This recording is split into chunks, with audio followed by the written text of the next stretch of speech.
I want you to look at what you are seeing right now. Stone turrets, battlements, a drawbridge, a moat with live crocodiles in it. This is not Bavaria. This is not Scotland. This is not a film set. This is Kaduna State, Nigeria, and you're looking at a real, fully functioning medieval castle built on a mountain in the middle of the Nigerian wilderness. I will give you a moment with that. But here is the thing I need you to understand before we go inside. The castle is extraordinary. The castle will genuinely stop you. But the castle is not even the most astonishing thing about this state, because beneath the same mountains where this castle sits, there is evidence of a civilization so ancient and so advanced that it rewrote what archaeologists thought they knew about Africa, and it has been here for over 2,500 years. We are covering 3 things in Kaduna State today, and each one is more extraordinary than the last. If any of this is new to you, you are in exactly the right place. Subscribe now and make sure you do not miss a single video in this series. To understand why Kaduna has been overlooked, you first need to understand what it actually is. Kaduna State sits in north-central Nigeria, covering over 46,000 square kilometers, larger than Switzerland.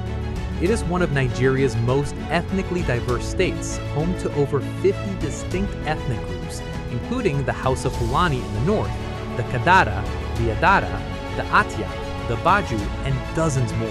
It was the administrative capital of the entire northern region during colonial rule, meaning that for decades, Kaduna was one of the most politically significant cities in the country. And yet, in Nigerian travel content, Kaduna barely registers. Its tourism story remains almost entirely untold, which is remarkable because what Kaduna holds across its landscape and its history is extraordinary. What we are going to show you today is not the whole of Kaduna. It is 3 things: a castle, a civilization, and a rock, that together make the case that this state deserves a permanent place in Nigeria's tourism story. We start with the castle, because nothing in Nigerian travel content has prepared you for what a German man decided to build on a mountain in Kaduna in 1981. The year is 1975. A German expatriate named Gerhard Heubner is living in Kaduna, working in Nigeria, drawn to the country's landscape and people. He looks at the rocky hills of Kajuru village, 45 kilometers south of Kaduna City, and he has a vision. He wants to build a castle, not a house, not a luxury villa, a castle, in the medieval Bavarian style of his homeland, complete with turrets, a dungeon, battlements, and a moat with live crocodiles in it. He approaches the district head of Kajuru, who, acting on instruction from the Emir of Zaria, grants him permission to build a temporary weekend hospitality resort on a hilltop in the village. What Heubner builds is not temporary. Construction of Kajuru Castle ran from 1981 to 1989, 8 years. The walls were built from 1-meter-thick granite quarried from the mountain itself. Every element, the turrets, the armory, the dungeon bedrooms, the baronial hall, was constructed by hand. When it was finished, what stood on that mountain was genuinely unlike anything else in Nigeria. A Romanesque style castle, built in the medieval Bavarian tradition, sitting on a rocky summit at an elevation that commands sweeping views of the Nigerian savanna in every direction. Surrounding it on all sides, mountains, hills, open sky, and in the moat, real living crocodiles. Heubner lived in the castle until he lost his ownership claim to it in a Supreme Court ruling. Today, the castle remains a private property and operates as one of the most unique tourist destinations in Nigeria, attracting visitors who come not just from across the country, but from around the world, to stay in a place that simply should not exist, and yet absolutely does. But what does the inside of a medieval castle in Nigeria actually look like? Because the exterior is only the beginning. Step through that drawbridge and the experience becomes something you could not have imagined before you arrived.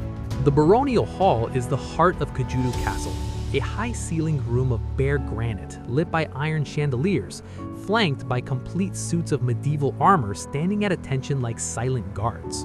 The armor is not decorative, it's the real thing, imported, authentic, and displayed with the seriousness of a European noble's residence. Off the baronial hall are the dungeon bedrooms, guest rooms built into the lower sections of the castle, with arched stone ceilings, thick walls that keep the temperature cool even in the Nigerian heat, and a silence so complete it's disorienting. Guests describe sleeping in these rooms as one of the most surreal experiences available anywhere in Nigeria. You fall asleep in Kaduna State and wake up briefly, convinced you are somewhere in medieval Europe. The castle can host up to 150 guests. It has a full swimming pool built into the rock face, overlooking a valley that appears to stretch halfway to Abuja. It offers what its hosts call a day like a lord package, a full medieval experience, including a nightly duel, a formal banquet, and the creation of a portrait of the guest in the style of a noble. None of this makes rational sense, and yet it exists, completely, joyfully, improbably real, on a mountain in Kaduna, in Nigeria. If you have been watching this series and thinking about places in Nigeria you never knew existed, this is exactly what we do here. Every week, a new state. Every week, a story you didn't expect. Subscribe and turn on notifications. You will not want to miss what is coming next. The castle is extraordinary, but Kaijuru Castle was built in 1981. What I'm about to show you has been here for 2,500 years. In 1928, a tin miner near the village of Nak, in the southern part of what is today Kaduna State, unearthed a terracotta head buried deep in the earth. He had no idea what it was. He placed it on top of a scarecrow in his yam field. It sat there until 1943, when a British archaeologist named Bernard Fagg came across it and immediately understood that something extraordinary had been found. The terracotta head did not match the artifacts of any known ancient African civilization. It was too sophisticated, too refined, the features too precisely rendered. Carbon dating of subsequent finds placed the Nok civilization at between 1500 BC and 200 AD, over 3,000 years of occupation, making it one of the oldest complex civilizations in sub-Saharan Africa. Fagg set up a research station outside the village of Nok and began excavating. What he found, and what archaeologists have continued to find across Kaduna, Plateau, and Nasarawa states ever since, is the material legacy of a civilization unlike any other known to exist in West Africa at the time. The Nok were not simply a people who made beautiful objects. They were one of the most technically advanced civilizations of the ancient world. And what they achieved in this exact landscape, in this exact part of Nigeria, should be as famous as any ancient civilization on Earth. The Nok produced what archaeologists described as Africa's earliest sculptural tradition outside of ancient Egypt. Their terracotta figures, hollow, coil-built, life-sized, depicted human beings with a naturalism and emotional range that was simply without precedent in the ancient world at that time. They sculpted musicians playing drums between their legs, possibly the earliest depiction of musical performance in sub-Saharan Africa. They sculpted a man and woman kneeling face to face, arms wrapped around each other in an embrace.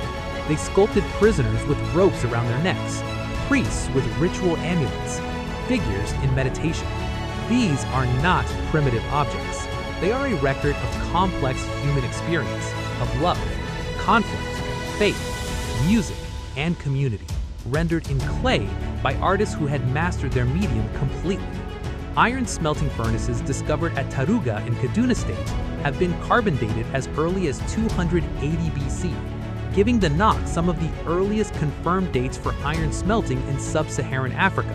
The Nok appear to have skipped the Copper Age entirely, going directly from stone tools to iron. Iron technology meant better agricultural tools, better weapons, greater capacity to organize complex societies, defend territory, and produce surplus food. The Nok civilization spread across an area of roughly 78,000 square kilometers, larger than an entire country of Ireland.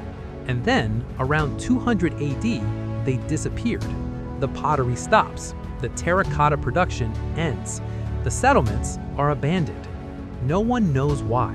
Climate change, resource exhaustion, invasion, epidemic, all have been proposed.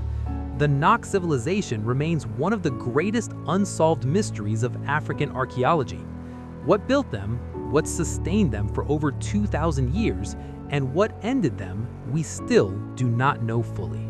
We have covered a medieval castle and a 2,500-year-old civilization. But there is one more thing in this corridor between Kaduna and Abuja that I haven't told you about yet. Something that has been standing here for not 2,000 years, but 500 million. And it's watching. On the main road between Kaduna and Abuja,